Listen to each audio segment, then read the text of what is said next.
सभी दर्शकों को विवेक रंजन सिंह का नमस्कार।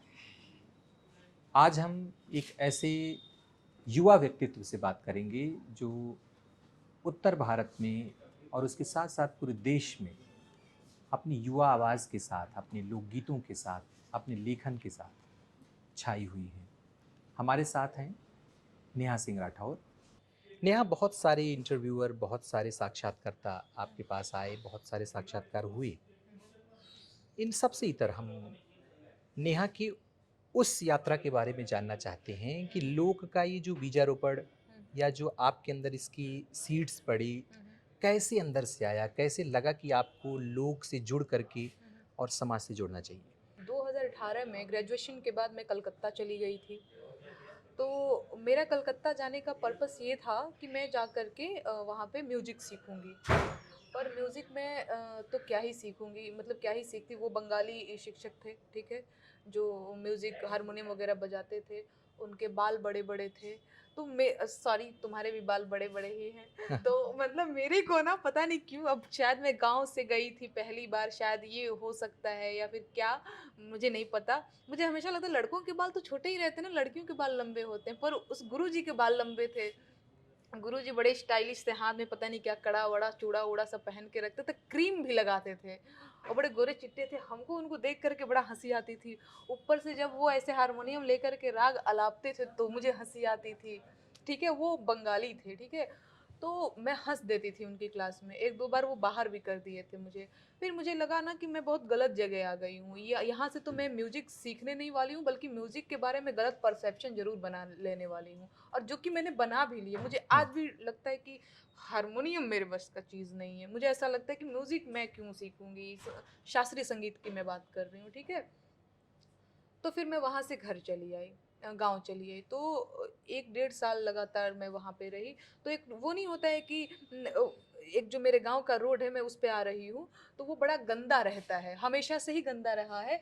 और मैं जब आई 1 डेढ़ साल बाद, मतलब 1 डेढ़ साल पूरा शहर में रहने के बाद जब आप गाँव आते हैं तो लगता है क्या चीज़ें बदल गई हैं ना, है ना? अपना ही घर लगता है कैसा लग रहा है टाइप, शायद आपको भी लगा होगा। हुँ, हुँ। तो वो रोड हमको इतना गंदा लगा, इतना गंदा लगा, मतलब सब हमारे गाँव में लोगों के घर में, सबके घर में तो नहीं लेकिन फिर भी लोगों के घर में शौचालय है, फिर भी लोग रोड पे ही जा कर के शौच कर रहे हैं। तो मुझे ना वो चीज़ एकदम यहाँ पे जाके लगा, मुझे लगा यार ये कितना गंदा है। तो पता नहीं कहाँ से वो मैंने एक गीत उस पे ही लिखा, पहला गीत आपका पहला था। गीत जो मैंने लिखा है। गाया तो मैंने है ही, उससे पहले मैं गाती रह रही थी प्रोफाइल पे, पर वो जो गीत लिखा और गाया, हमरा प्रेम के निशानी दिखाई दपिया, शौचालय बनाई दपिया ना। तो वो स्वच्छ भारत मिशन के ऊपर मैंने वो गीत लिखा और गाया। तो तब मेरे पास पेज नहीं था, यूट्यूब चैनल नहीं था, कोई मेरा सोशल मीडिया प्लेटफॉर्म नहीं था, सिर्फ एक फेसबुक प्रोफाइल था। उस पे मैंने अपलोड किया, ठीक है।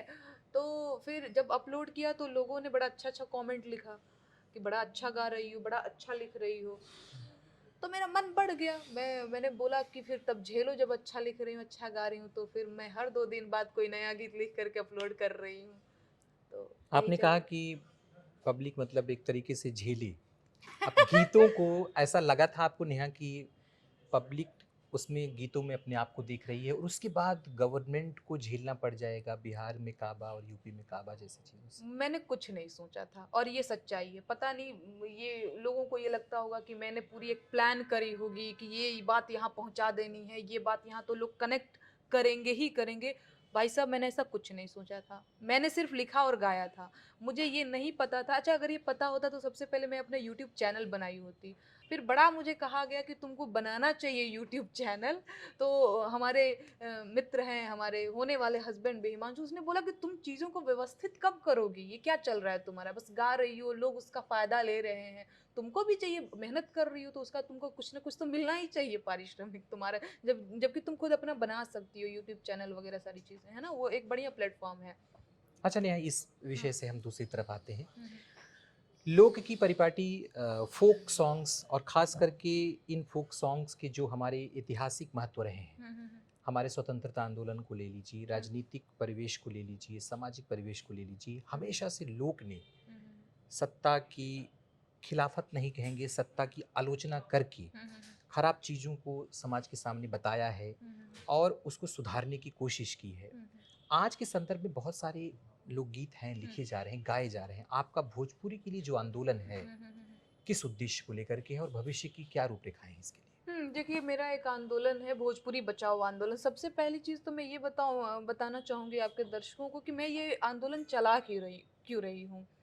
वर्तमान में जो भोजपुरी की स्थिति है वो बहुत ज़्यादा आपको भी पता है, जिनको भोजपुरी समझ में आती है, जिनको नहीं समझ में आती है तो उनके लिए तो वो कुछ नहीं है, बस मनोरंजन और डीजे ढिचुक-ढिचुक वाला है। हुँ, लेकिन जिसको बोल एक-एक समझ में आते हैं, उनको पता है कि कितने गंदे गीत गा रहे हैं, जिनको हम अपने बाप भाई के सामने नहीं सुन सकते, बहन और माँ के जी, सामने खुद नहीं खुद सुन फैमिली के सकते, साथ नहीं। फैमिली के साथ नहीं सुन सकते, है ना?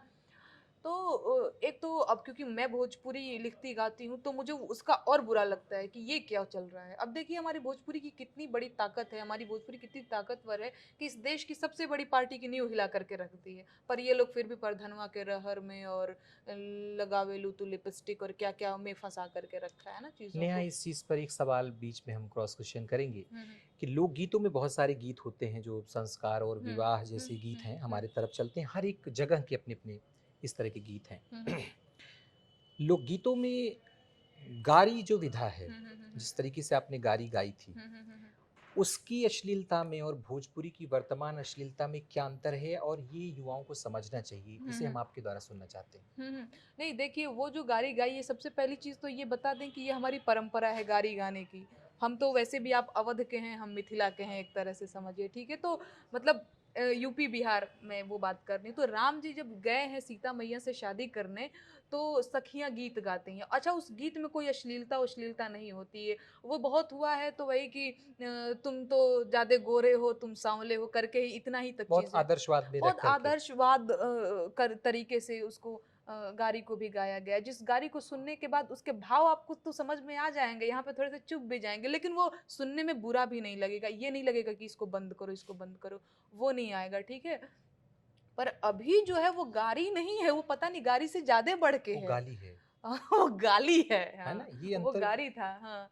तो ये ज़्यादा खराब है जो अभी चल रहा है इनका, तो वो अंतर है, वो अलग था, ये अलग है, बिल्कुल ही अलग है। राजनीति, नेहा, हम कितना भी समाज में अगर रह रहे हैं, हुँ, हुँ, हुँ। तो राजनीति हमसे छूटती नहीं। हुँ, या हुँ। यूँ कहें कि राजनीति समाज के हर एक व्यक्ति को अपने हुँ, हुँ, वश में करके रखती है। हुँ। आप प्रभावित होते हैं उन हुँ, चीज़ों हुँ। से। लोक का हस्तक्षेप राजनीति, जैसे सत्ता है, हुँ, हुँ, हुँ। समाज है, हुँ, हुँ। कोई राजा है हुँ, हुँ। या प्रधानमंत्री है। हुँ, हुँ, हुँ। लोग कुछ कहता था तो उसका हस्तक्षेप बराबर होता था हुँ, और हुँ। वो उसे वहाँ पर मान्य होता था कि हुँ। ये इसे एक्सेप्ट करते हैं, उसको समझते बूझते हैं। हुँ। वर्तमान समय में आपको नहीं लगता कि राजनीति जो है वो लोक में हस्तक्षेप करती है या फिर लोक के ज़रिए एक हुँ। बदलती और गंदी राजनीति परोसी जा रही है? हुँ, हुँ। बहुत सारी जगहों पर हो रहा है ऐसा। हुँ, हुँ, हुँ। आपके लोकगीतों की बात नहीं, हुँ। आपके लोकगीत तो सत्ता के मुखर हुँ, हुँ। और विरोधी गीत हैं। हुँ, हुँ, हुँ, हुँ, हुँ। बहुत सारे लोग उसको डाइवर्ट करने की कोशिश करते हैं। हुँ, हुँ, हुँ, हुँ। सपोज़ दैट अगर हम खुल के कहें तो यूपी में सब्बा और यूपी में काबा, हुँ, हुँ, और हुँ, हुँ। शायद ये समझ गई हों। हुँ, हुँ, हुँ, हुँ, हुँ। क्या चल रहा है इस समय? नहीं देखिए, एक जो मैंने पहले भी बात कही है कि जो क्या बोलते हैं, चाटुकारों का अपना ही एक इतिहास रहा है ना? चारण जिसको हाँ, कहते हैं, हाँ, चारण चारण काल। भाटों का अपना एक इतिहास रहा है। तो वो तो ज़माना अब नहीं रहा वो जो कि पहले के जो राजा महाराजा लोग होते थे, उनकी चरण वंदना करते थे ये लोग मतलब कुछ सिक्कों के लिए, कुछ पुरस्कार के लिए। वो ज़माना नहीं रहा पर वो चीज़ें कहीं न कहीं जो है ना वो चली ही आ रही हैं। मतलब राजा लोगों का तो ज़माना मतलब गया कि हाँ, वो राजा और वो सारी चीज़ें। पर चीज़ें कहीं न कहीं ना वही हैं, वो ना परंपरा उनका चला ही आ रहा है। आज भी वही सारी चीज़ें हैं। यूपी में सब्बा ही नहीं, यूपी में सब्बा तो फिर भी ठीक है। मेरा विरोध करने के लिए कलाकारों ने इतना गंदा-गंदा शब्द गाया है और उस तरह से मैं अगर आप लोगों को समझ में आता होगा, हुँ, एक भतार हमारे यहाँ गलत बोला जाता है इस शब्द गलत को। बोला जाता है, हाँ, अब जबकि वो गलत है नहीं लेकिन भोजपुरी वालों ने उसको गंदा कर दिया। कर तो दिया। लोगों ने मेरे को मेरा विरोध करने के लिए गा दिया यूपी में तो हर भतार बा, हुँ, ऐसे करके चीज़ें, है ना? तो एकदम एक क्या बोलेंगे अश्लीलता की हद ही पार कर दी है, इस नीचता तक उतारू हो गए हैं और गंदा-गंदा कमेंट लिख रहे हैं। इसी से जुड़ा तो प्रश्न है नेहा हाँ, हाँ। कि जब ऐसे मोड़ आते हैं, ऐसी सिचुएशन आती है, हुँ, आपको इस तरह के कमेंट सुनने को मिलते हैं, हुँ, हुँ, तो प्रश्न फिर वहीं जाता है कि हुँ, जब आप ये सब करती हैं, ये हुँ, सब होता है, हुँ, पब्लिक में आती हैं, हुँ, टीवी पर आती हैं, हुँ, आलोचनाएँ होती हैं, हुँ, हुँ, इसका असर आप जब कमरे में होती हैं, आपकी फैमिली से बात होती है, हुँ, हुँ। कैसा सपोर्ट मिलता है, कैसी उलझनें होती हैं और कैसे आप पार करके फिर एक नए रूप में ऊर्जा के साथ फिर सुबह आ जाती हैं? देखिए, मुझे एक बात पता है कि मैं जो हूँ ना वो काम सही कर रही हूँ। बस मैं अपनी नज़र में बहुत कॉन्फिडेंट हूँ और ईमानदार हूँ, ठीक है? तो कई बार ऐसा होता है कि ट्रोलिंग के बाद आप बहुत नेगेटिव हो जाते हैं। ऐसा लगता है कि यार ये क्या चल रहा है? हम तो कितनी ईमानदारी से अपना काम कर रहे हैं, पर चीज़ें ऐसी हो रही हैं। पर मैं पता नहीं अब ये चीज़ मेरे अंदर है कि मेरे ऊपर इन सारी चीज़ों का बहुत लोड मैं लेती नहीं हूँ। मुझे हमेशा लगता है कि मैं सही कर रही हूँ। तुमको जो करना है तुम करो, मैं सही कर रही हूँ ऐसा मेरा दिल कह रहा है। फिर मैं दोबारा से शुरू हो जाती हूँ। तो मेरे साथ ये बड़ा पॉजिटिव चीज़ है कि मैं ना बहुत लोड नहीं लेती हूँ इमोशनल हो भी जाती हूँ भावुक, लेकिन बहुत लोड नहीं है। मतलब मैं इमोशनल होके फिर से मैं गीत लिख रही हूँ और इमोशनल हो रही हूँ। मेरे साथ ये होता है कि उस चीज़ से मैं दुखी भी हूँ और मैं अपना काम भी कर रही हूँ। मेरे साथ ये चलता है। नेहा, ये सवाल एक हमारे बीच में हमारे चैनल की तरफ से आपसे है कि आप जो गीत गाती हैं, बीइंग वुमेन, एक महिला होने के नाते, सोशल मीडिया पर बहुत सारे प्लेटफॉर्म हैं जहाँ पर बहुत सारे लोग गाते हैं। आपको लगता है इन सब गीतों को कोई एक पुरुष, कोई मेन अगर इसे प्रेजेंट करे तो क्या उतना मारक हो सकता है, उतना प्रोजेक्ट कर सकता है वो सोसाइटी को? देखिए, ये तो मुझे नहीं पता सर कि क्या कर सकता है। अच्छा, इसमें क्या होता है, कई लोग मुझे इस तरह से भी कहते हैं कि ये महिला है इसीलिए ये हिट हो गई है, ये लड़की है इसीलिए ये हिट हो गई है। पर कई बार ऐसा मुझे लगता है कि नहीं भी होता है। आपके बोल इम्पोर्टेंट होने चाहिए, महिला और पुरुष नहीं मैटर करता है। कंटेंट। कंटेंट आपका इम्पोर्टेंट होना चाहिए। कंटेंट मतलब रखता है कि आप क्या कह रहे हैं, क्या नहीं कह रहे हैं। अच्छा, 2 चीज़, चलो मान भी लिया कि महिला होने का फ़ायदा मिलता है, तो महिला होने का फ़ायदा नहीं भी मिलता है। जब आप महिला होते हैं ना तो आपकी ट्रोलिंग अलग लेवल से होती है, अगर ट्रोलिंग होती है तो, ठीक है? क्योंकि जब आप एक, जैसे जैसे मैं महिला हूँ, तो लोगों को पता है कि इनके ना कैरेक्टर पे उँगली उठा दो ये तो बैठ डिमोरलाइज़ जाए, हो बैठ बैठ जाए। जाएँगी, है ना? तो महिला होने का फ़ायदा तो है, है। इसका नुकसान कुछ ज़्यादा ही। ज़्यादा। जैसे मैंने आपको बताया कि ट्रोलिंग के दौरान बहुत व्यक्तिगत होके, मैं तो भतार यूपी में तो हर भतार में मैं बहुत छोटा-सा बता रही हूँ। मैं बहुत सारी चीज़ें कैमरे पे नहीं बोल सकती हूँ, आप जी, जी। समझते हैं। तो ट्रोलिंग भी वैसी ही होती है। तो वही नहीं है कि हर सिक्के के 2 पहलू होते हैं, अच्छा बुरा दोनों ही होता है। अच्छा, अगर आप पुरुष होते, आप हिट हो जाते और फिर हिट होने के बाद फिर अगर आपको ट्रोल किया जाता तो वो दूसरे लेवल का दूसरे होता। लेवल का होता है, हाँ, बिल्कुल। वो वैसा नहीं होता। लेकिन आप महिला हैं, चलिए आपको लोग सुन रहे हैं, तो जब आप ट्रोल हो रही हैं ना तो उसका भी लेवल बहुत अलग है, तो ये अलग है। कुल ब मिला के जो एक पैट्रियॉरिटी है, पितृसत्ता जिसे हम हुँ, हुँ, कहेंगे, वो हुँ, हुँ। मतलब हावी हो जाती है, उसका एक हाँ। बड़ा नुकसान झेलना हाँ, पड़ता ये है। इसका बहुत बड़ा नुकसान झेलना पड़ता है। अच्छा, कई लड़कियाँ तो हार भी मान जाती हैं ऐसा ऐसा करके। तो ऐसा चीज़ें हैं, ऐसी होती हैं। उत्तर प्रदेश या बिहार हो या फिर आने वाली स्टेट जहाँ पर मुझे नहीं लगता कि आपकी नज़र पूरे देश पे जाने वाली है, हर स्टेट पे हमारी उम्मीद भी है कि जाएगी हुँ, हुँ, हुँ। पूरे जी, देश में। जी।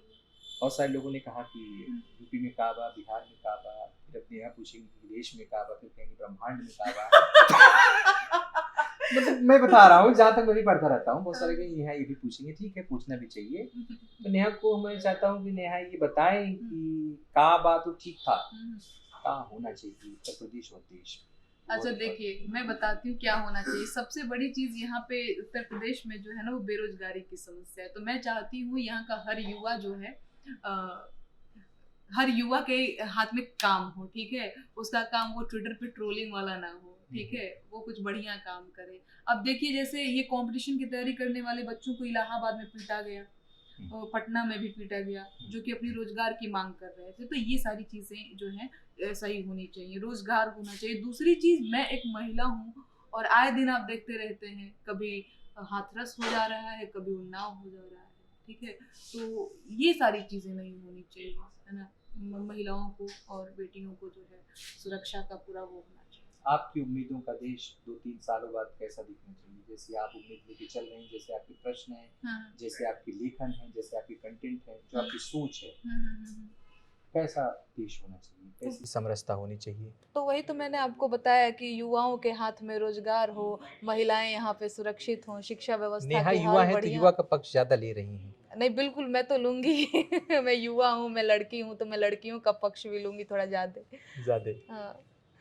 हम ये चाहेंगे कि आप अपनी भाषा को लेकर के जिस हिसाब से काम कर रही हैं, हुँ, हुँ, हुँ। हर जगह की अपनी-अपनी एक भाषाई लड़ाई होती है। हुँ, हुँ, हुँ, हर हुँ। आदमी चाहता है कि हमारी भाषा सर्वश्रेष्ठ हो, हुँ, बोली हुँ। जाए, ज़्यादातर लोगों तक पहुँचे। हुँ, हुँ, हुँ। भोजपुरी में ऐसा आपको क्या दिखता है हम्म। जिसको, ऐसा क्या उसमें चेतना है, उसकी क्या पावर है, क्या शक्ति है, क्या साहित्य है उसका, हम्म। जो लोगों को हम्म। समझ में आना चाहिए और ये ब्रॉड लेवल पर या पूरे विश्व स्तर पर ये छाई जानी चाहिए? हुँ। क्या उसकी? अच्छा, मैं आपको बता दूँ, आपने पूछा कि इसकी क्या इसमें क्या ऐसी ख़ास बात है? देखिए, यही ख़ास बात है कि जब एक लड़की, एक गाँव की लड़की यूपी में काबा गाती है, तो इस देश की सबसे बड़ी पार्टी को उसका काउंटर करने के लिए 1 नहीं, 2 नहीं, 3-3 गाने गाने पड़ वो भी जाते भोजपुरी हैं। में गाने पड़ते हैं? वो भी भोजपुरी में गाने पड़ते हैं। अच्छा, उनको उनको भी भोजपुरी में गाने पड़ते हैं जो भोजपुरी के हैं ही नहीं। हाँ, वो भी आ जाते आ हैं उस, जाते हैं, हाँ, आ जाते हैं। तो यही ताकत है, यही ख़ासियत है अपने भोजपुरी की। अच्छा, सब जगह पर ठीक है, सब अपनी-अपनी भाषा को लेकर हैं। हुँ, भाषा का प्रेम जो है, हुँ। आपके हिसाब से कैसे परिभाषित करेंगी? भाषा का प्रेम कैसा होना चाहिए लोगों को? कैसे, किन-किन जगहों पर उन्हें अपनी भाषा का प्रेम दिखाना चाहिए? मुझे तो लगता है कि हर जगह पे भाषा का प्रेम दिखाना चाहिए उन लोगों को। दूसरी चीज़ मैं आपको बताऊँ, जैसे तमिल के लोग हैं, ठीक है? हुँ, हुँ। ये मैं भोजपुरी वालों के लिए मैं स्पेशली कहना हाँ, चाहती हूँ, अवधी वालों के लिए भी कहना चाहती हूँ। हाँ, अवधि हमारी समकक्ष है। वही समझिए। तो मैं आपको बता रही हूँ, जैसे तमिल वाले लोग ना तमिल भाषा बोलने में नहीं शर्माते हैं, हुँ। पंजाब के लोग पंजाबी बोलने में नहीं शर्माते हैं, पर अपने भोजपुरी के लोग अब ये 1-2 दिन बनारस या बनारस से बाहर बम्बई चले जाएँगे तो ये अपनी टोन चेंज कर लेना पसंद करते हैं, पता नहीं क्यों हमेशा लगता है, ठीक है? तो ये चीज़ नहीं होनी चाहिए, और अपनी भाषा, अपनी बोली पे गर्व जैसा मैं नहीं बोलूँगी, जो कि जिसने आपको पैदा किया है, जिसने आपको रचा है, जिसने आपको क्या बोलेंगे, पहचान दिलाई है कहीं न कहीं, जिसमें आप पैदा हुए, तो वो उसपे आपको तो मतलब होना ही चाहिए कि उसमें कोई शर्म जैसी बात नहीं होनी चाहिए, और वो उसको आपको हर जगह यूज़ करना चाहिए। ये कोई ज़रूरी नहीं है कि यहाँ पे भोजपुरी नहीं, यहाँ पे अपनी भाषा नहीं, वो आपको हर जगह होनी चाहिए। अंतिम प्रश्न कि अब नेहा सिंह राठौर अब आने वाले समय में हुँ। किस रूप में आने वाली हैं? कैसी दिखेंगी? कैसा एक्सेंट होगा आपका? कैसे, मतलब किस ऊर्जा के साथ आने वाली नहीं, हैं? मैं क्या नया देखिए, लाने मैं वाली हैं? भोजपुरी के लिए काम कर रही हूँ, और आने वाले टाइम में भी मैं भोजपुरी के लिए ही काम करूँगी, ठीक है? तो देखिए, एक मेरा जो आंदोलन है उसके बारे में थोड़ा-सा मैं आपको बता दूँ। मैं भोजपुरी के पारंपरिक लोकगीतों के संरक्षण पे काम कर रही हूँ, ठीक है? हुँ। जैसे कि मैं पारंपरिक लोकगीत गाती रहती हूँ, जो मेरी मम्मियों ने गाया है आज से 30-40 साल पहले, दादियों ने जो गाया है। अच्छा, भोजपुरी में मैं ना स्वच्छ गीतों का सृजन कर रही हूँ। अब सुंदर है कि नहीं है वो तो जनता बताएगी, पर स्वच्छ और साफ-सुथरी इसलिए है क्योंकि मुझे पता है कि मैं उसके बोल क्या लिख रही हूँ, ताकि हमारी भोजपुरी जो है ना वो और समृद्ध हो सके, और ऐसा नहीं है कि सिर्फ़ अकेले मेरे चाहने से ऐसा होगा। मैं तो और भी दर्शक जो भोजपुरी जानते समझते, मैं उनको भी कहूँगी, जो लिखना चाहते हैं भोजपुरी के लिए, गाना चाहते हैं, वो भी साफ-सुथरे गीत लिखे गाएँ, ताकि एक साथ मिल कर के हम लोग काम करें, और ये जो भोजपुरी के लिए एक परसेप्शन बना हुआ है, मतलब भोजपुरी के बाहर के लोगों में, कि भोजपुरी जो है वो तो खाली गंदी ही है, वो तो खाली बेकार ही है, वहाँ से बाहर निकले। और क्या संदेश देना चाहेंगे ओवरऑल पूरे देश को समाहित करके, और देश के हर युवाओं को क्या क्योंकि सब अपनी भाषा में सुनेंगे, सब अपनी तरीके से सुनेंगे, हाँ, हाँ, हाँ। और उस उनके लिए क्या कहना चाहेंगे आप? देखिए, मैं तो ये कहना चाहूँगी कि आप जो भी काम कर रहे हैं, जिस फ़ील्ड में भी काम कर रहे हैं, सबसे पहले तो आप अपने काम को लेकर के कॉन्फिडेंट रहिए और ऑनेस्ट रहिए काम को लेकर के, ठीक है? क्योंकि 4 लोग आएँगे, अगर आप कॉन्फिडेंट नहीं होंगे, तो 4 लोग आएँगे, डिमोरलाइज़ करने की कोशिश करेंगे ही करेंगे। जैसे मुझे ही लोग करते हैं। अच्छा, कई बार तो मेरे को इतना लोग ट्रोल कर देते हैं, इतना लोग नेगेटिव कमेंट लिख देते हैं, कि अगर कोई थर्ड आदमी आए और उस कमेंट को पढ़े, तो वो बिना कुछ सोचे-समझे ही बोलेगा, ये तो वीडियो ही गलत होगा। वो वीडियो को बिना देखे ही बता सकते हैं, इतने सारे नेगेटिव कमेंट आए हैं, यानी कि ये तो चीज़ ही, ये तो कंटेंट ही गलत है, ठीक है? तो आप सबको उन सारी चीज़ों से हट कर के आप अकेले कॉन्फिडेंट होइए, और ईमानदार रहिए कि मैं जो कर रहा हूँ, जो मैं कर रही हूँ, वो मैं एकदम सही कर रही हूँ, बाकी दुनिया को ठेंगे पे रखिए। यही मैं कहना चाहूँगी। बहुत बहुत शुक्रिया आपका हमसे बातचीत करने के लिए, और शुक्रिया। जो आपने ये थंब दिखाया ठेंगा, ये बहुत सारी जगहों पर दिखा चुकी हूँ और उसका परिणाम बहुत सारे लोगों ने भोगा भी है।